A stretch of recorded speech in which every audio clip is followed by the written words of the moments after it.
अस्सलाम वालेकुम भाइयों, क्या हाल है? ठीक ठाक, खैरियत। पहले तो जुम्मा मुबारक। वीडियो को लाइक कीजिए, सब्सक्राइब कीजिए और शेयर कीजिए। तो आते हैं अंदर जी। अच्छा जी, इस तरह है ना कि मतलब आज जो टॉपिक है हमारा वो इंक्यूबेटर का है। इंक्यूबेटर के फ़ायदे और नुकसान। जो फ़ायदे हैं इंक्यूबेटर के वो भी मैं आपको बताऊंगा, जो नुकसान है वो भी बताऊंगा। तो एक तो इंक्यूबेटर का ये फ़ायदा है कि मैं आपको बताता चलूँ कि इंक्यूबेटर में सबसे बड़ा फ़ायदा जो है ना जी, तो वो है हमारे मतलब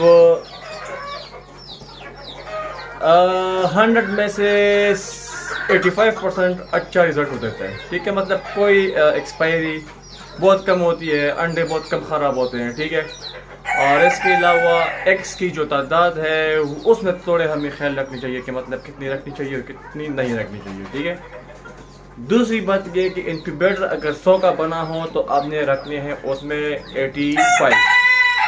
ठीक है जी, अगर आप 85 रखेंगे तो मतलब ये कि आप फ़ायदे में रहेंगे। अगर आप 100 में से 90, 95 या 100 रखेंगे तो मतलब आप समझ लें कि आप नुकसान में जा रहे हैं। वो अलग मैं आपको बता रहा इसलिए रहा हूँ कि मतलब ये कुछ इनकी इंक्यूबेशन जो इनकी रोलिंग होता है ना सिस्टम, तो उसमें आपको मसला आ सकता है।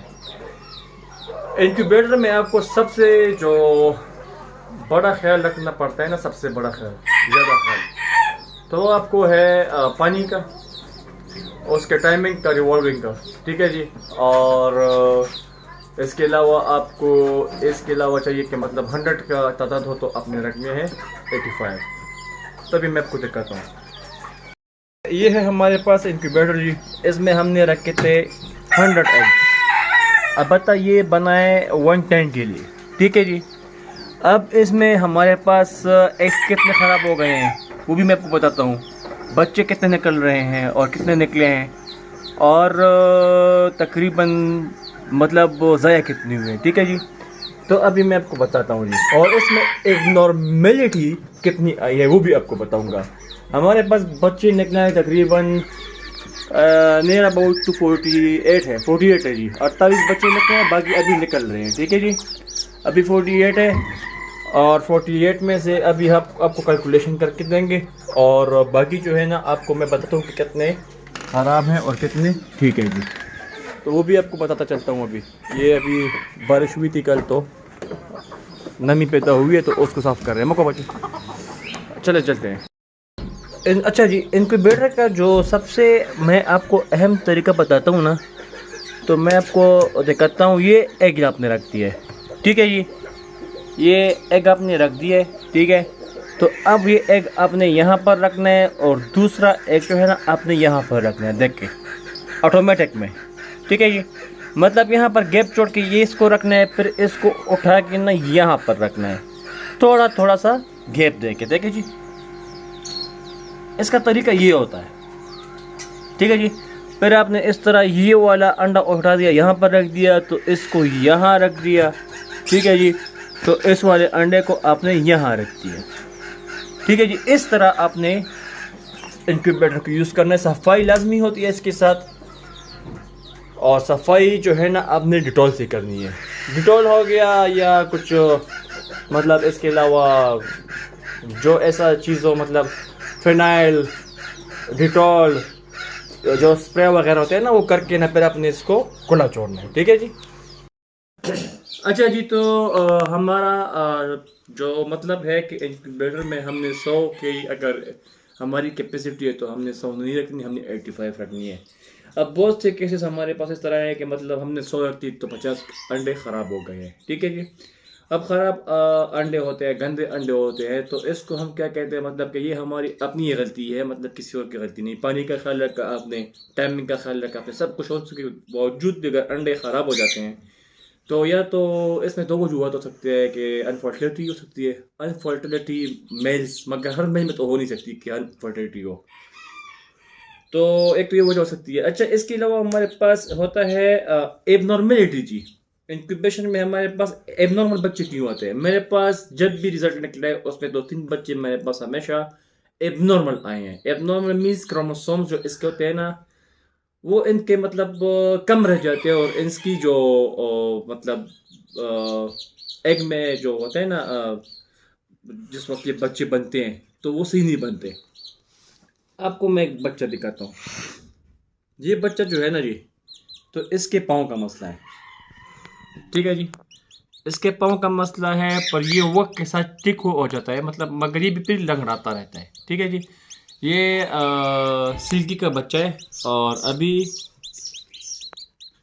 इसका मसला ये है कि ये मतलब इसके ये मेरे पास चौथा मसला आ चुका है।